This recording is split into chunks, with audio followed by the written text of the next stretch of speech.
이제 끊임없이 조율하는 거 아니겠습니까? 정확합니다. 네, 참 어렵지만 네. 그래도 헤쳐나가야 될 길이니까 그렇죠. 정책 당국도 좀 노력을 해줬으면 하는 바람 가져봅니다. 네, 네네. 말씀 잘 들었습니다. 고맙습니다. 감사합니다. 네, 금융연수원 주현수 교수와 함께했습니다. 감사합니다.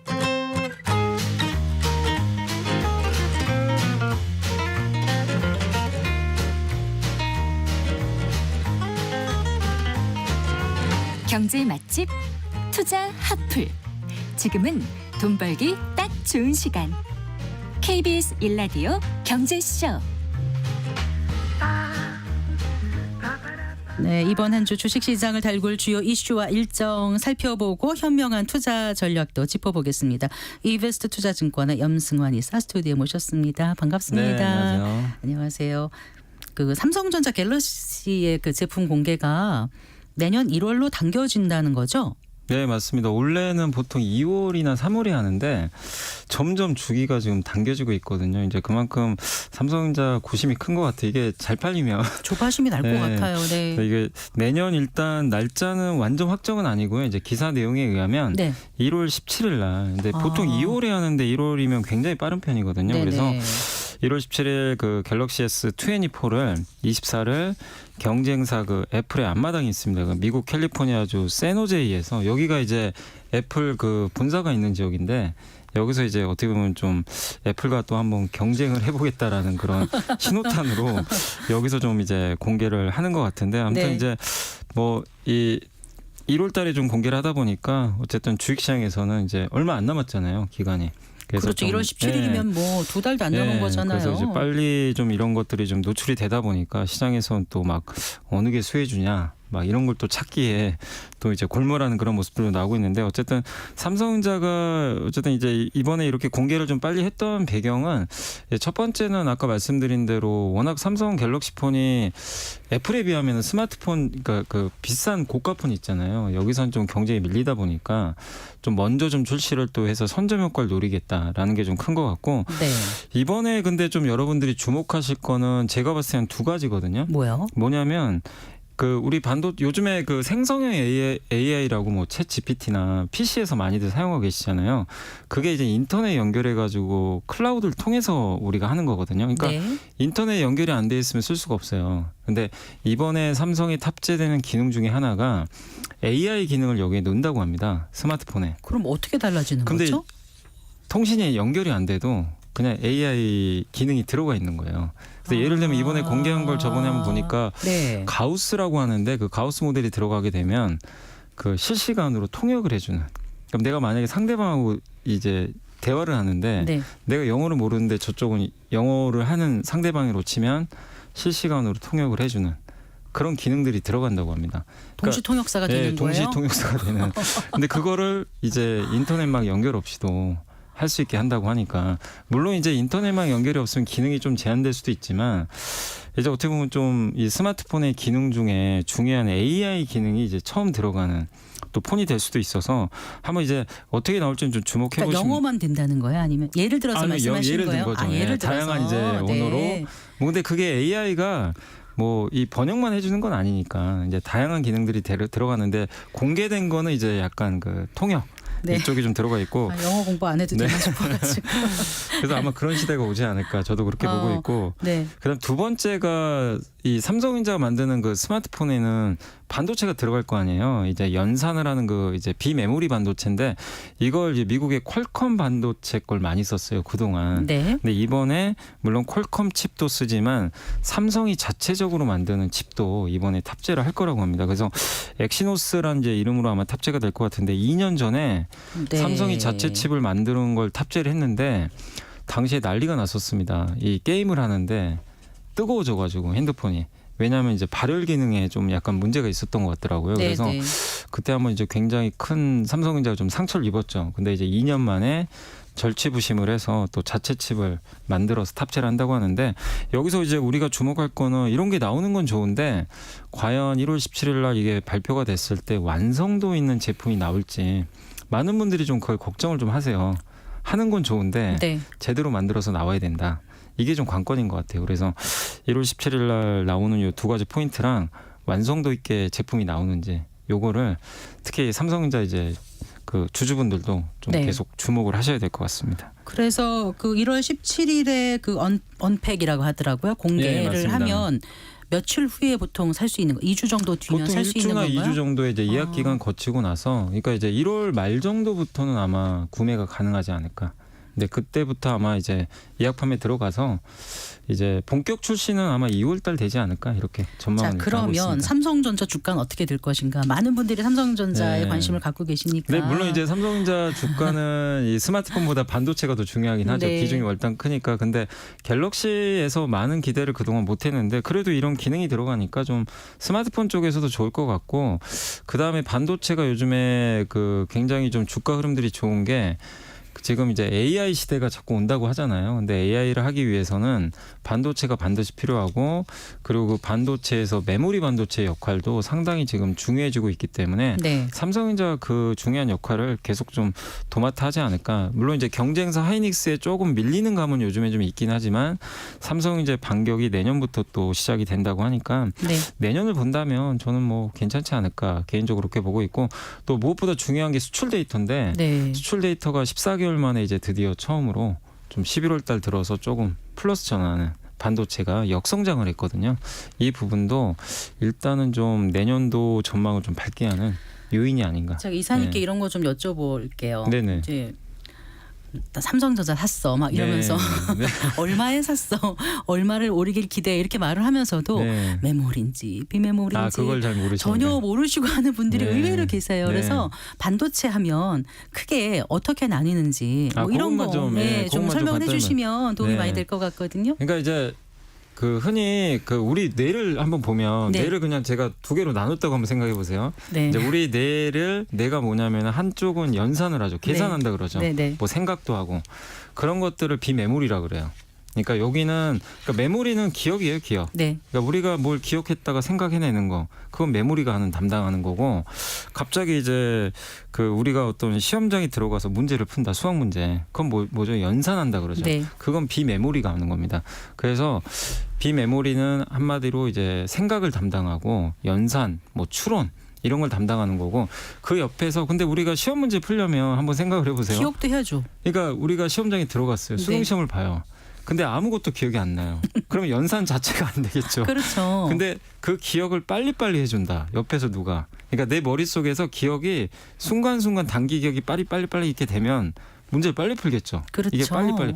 그게 메모리예요. 네. 근데 우리나라는 메모리 강국입니다. 네. 이 연산을 도와주는 이 메모리 순간 기억을 떠올리게 하는. 그래서 이 두 개는 반드시 조합이 돼야 되겠죠. 그래야 이제 완벽하게 인공지능도 되고 어떤 이제 우리가 이 스마트폰에 들어가는 반도체도 완벽하게 쓸 수가 있는 거거든요. 그러니까 우리 내 생각하시면 돼요. 그 두 개가 조화돼야 되는데 메모리는 우리 한국이 강국인데 순간 단기 기억을 빨리 해주는 역할을 한다. 이렇게 보시면 좀 좋을 것 같습니다. 일단 그 세계 스마트폰 판매량이 3년 만에 반등했다고 하잖아요. 네네네.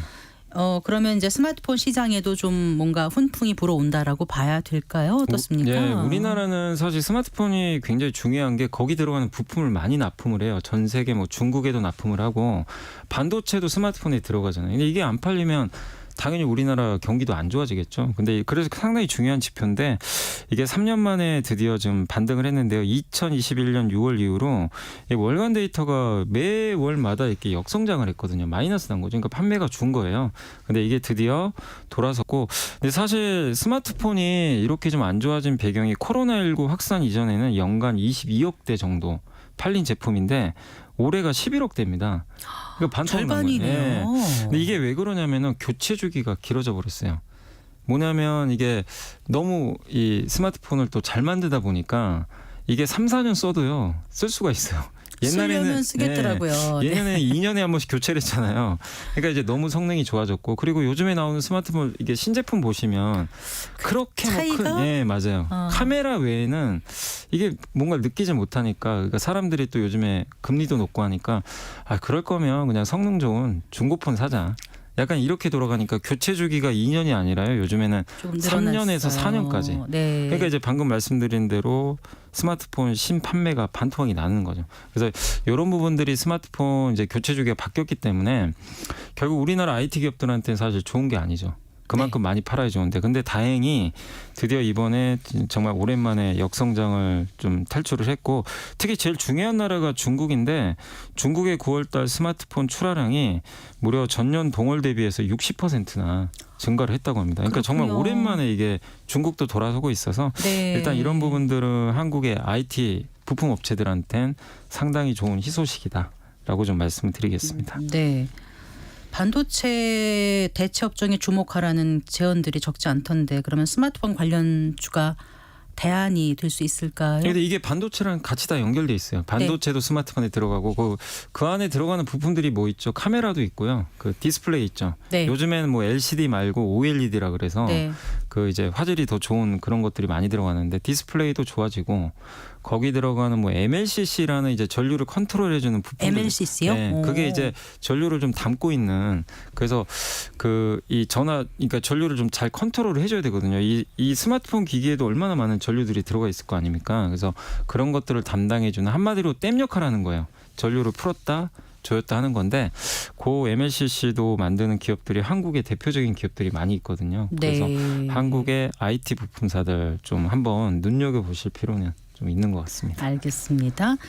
자, 오펙 플러스 회의가 26일에서 이게 그 연기된다고 하더라고요. 네. 30일로? 네, 왜 그렇죠? 맞습니다. 이게 원래는 이제 그 열렸어야 되는데 어제 열렸어야 되는데 이게 이번 주 이제 그 금요일로 좀 목요일로 연기가 됐고 그 이유는 서로 간의 감산 합의가 좀 잘 안 되는 것 같아요. 감산에 지금, 대한 합의. 네. 오펙 플러스가 지금 계속 하고 있는 게 감산이거든요. 그래서 유가 좀 빠지는 걸 방어하기 위해서 공급을 줄인 거죠.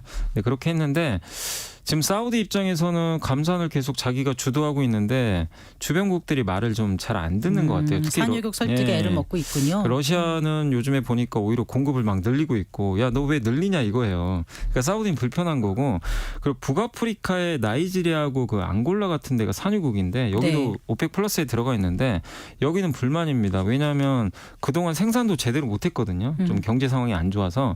근데 여기서 또 만약에 사우디 말 듣고 그러니까 감산을 더하면 생산을 또 못 늘리잖아요. 그러면 경제에 막대한 또 타격이 가해지니까 이쪽은 이쪽 나름대로 좀 감산이 좀 불편한 것 같아요. 네. 그러니까 나라마다 입장이 다르니까. 입장이 달라요. 근데 이거를 하나로 컨트롤하는 나라가 사우디인데 네. 사우디는 지금 약간 좀 구심점이 그러니까 예전에는 모두가 대동단결해서 우리 감산하자. 그래 하자.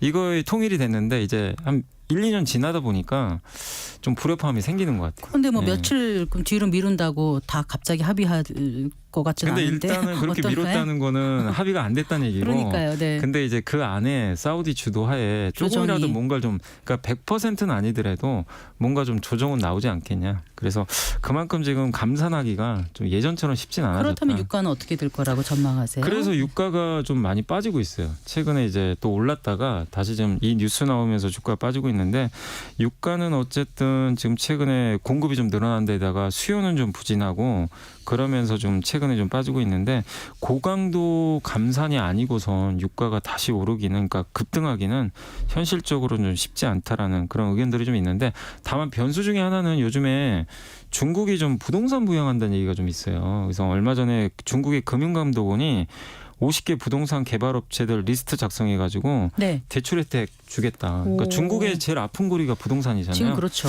근데 중국 경기가 살아나면 원유 수요가 증가하거든요. 그러니까 이거는 중동 국가들이 좀 바라는 바거든요, 사실은. 그렇겠네요. 네, 그래서 네. 유가가 뭐 급등은 아니더라도 이런 뉴스들 때문에 급락하지도 않고 좀 지금 70달러대에서 좀 제한된 움직임 나오지 않을까 이렇게 예상을 하고 네. 있습니다. 하나 더 여쭙겠습니다. 트럼프 전 미국 대통령이 뭐 내년에 다시 당선되면 그 인플레이션 감축법이라고 하죠. 그 네. IRA 이걸 폐기하겠다고 지금 얘기를 했어요. 네. 이게 앞으로 어떻게 영향을 미칠지 우리 한국 전기차라든가 배터리 뭐 친환경 기업에 영향을 미치지 않을까요? 이게 많은 영향을 줄 수 있는 게 우리나라 기업들이 여기에 지금 투자를 많이 해놨거든요. 벌써 이제 미국 쪽에 71조 원 정도의 지금 그렇다면서요? 투자를 대규모 좀 투자를 해놨는데 여기 지금 이미 공장도 짓고 있고요. 근데 이게 만약 폐기되면 보조금을 못 받아요. 미국은 인건비가 비싸거든요. 그래서 그 혜택을 좀 받아야 되는데 근데 이제 물론 트럼프 의도대로 될지는 잘 모르겠습니다. 왜냐하면 이게 민주공화당이 협상을 해서 통과된 법안인데 네. 이거를 다시 폐기를 하려면 양당 간에 또 합의가 있어야 되는데 상원에서 해서 예. 하원에서 합의를 했던 예. 거잖아요. 네. 근데 하원은 공화당이 우위인데 상원은 지금 민주당이 이걸 주도한 거잖아요. 상원은 민주당이 한석도 많거든요. 네. 그래서 트럼프 대통령이 만약에 전 대통령이 된다고 해서 바로 폐기하기는 이런 또 엄청난 돈이 들어가는 투자거든요. 이게 7,390억 달러니까 네. 우리나라 돈으로는 거의 한 900조 가까이 되는 돈이거든요. 이 법안을 그냥 갑자기 대통령 바뀌었다고 한 번에 없앤다. 이거는 좀 쉽지 않다. 그래서 트럼프 전 대통령의 좀 약간의 저는 어떻게 보면 대선 좀, 앞두고. 예, 대선 앞두고 자기의 좀 표심 다지기 위한 자기 명분은 사실 트럼프 전 이 대통령은 법인세 많이 올리고 하고 그런 네. 거니까 더더군다나. 맞습니다. 네. 그리고 친환경 법안에 항상 예전부터 좀 반대를 해왔거든요. 그래서 아마 그런 좀 정치적인 제스처가 아닐까 하는 생각은 있는데 다만 어쨌든 만약에 트럼프 전 대통령이 당선이 되면 일단 추진을 할 거기 때문에 네. 우리나라 2차 전지나 친환경 주가에는 조금 부정적일 수 있다는 건 좀 염두는 해야 될 것 같습니다. 하나 더 여쭤볼게요. 네. 채권 투자 지금 어떻습니까? 괜찮을까요? 아, 요새 채권 투자하시면 개인 투자분 정말 많고요. 관심도 많고 또 젊은 투자분들도 관심이 많은 게 금리가 높으니까 네. 이 원금하고 이자가 같이 보장되잖아요. 그래서 채권이나 채권 ETF에 좀 관심들이 많으신데 지금 금리 높은데 만약에 금리가 내년에 더 떨어진다면 채권 수익도 나거든요. 네. 그래서 저는 채권 투자하는 거 굉장히 좀 합리적이다라고 생각은 하고 있습니다. 네, 잘 들었습니다. 고맙습니다. 네, 감사합니다. 이베스트 투자증권의 염승환 이사와 함께했습니다. 성기영의 경제쇼 오늘 순서 여기서 인사드릴게요. 성기영이었습니다. 고맙습니다.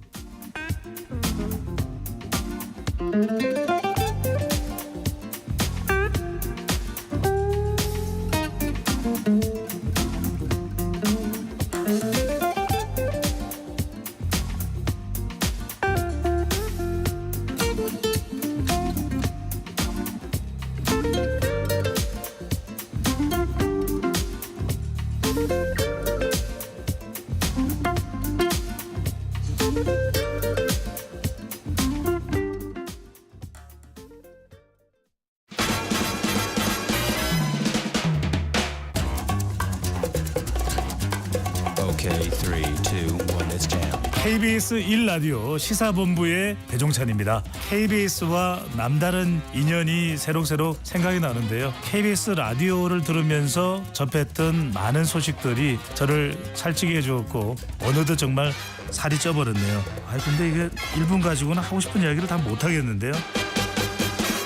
KBS 1라디오를 통해서 여러분들에게 재밌는 방송, 하지만 무게 있는 방송, 균형 잡힌 시사를 통해서 여러분들의 유익한 점심시간을 만족스러운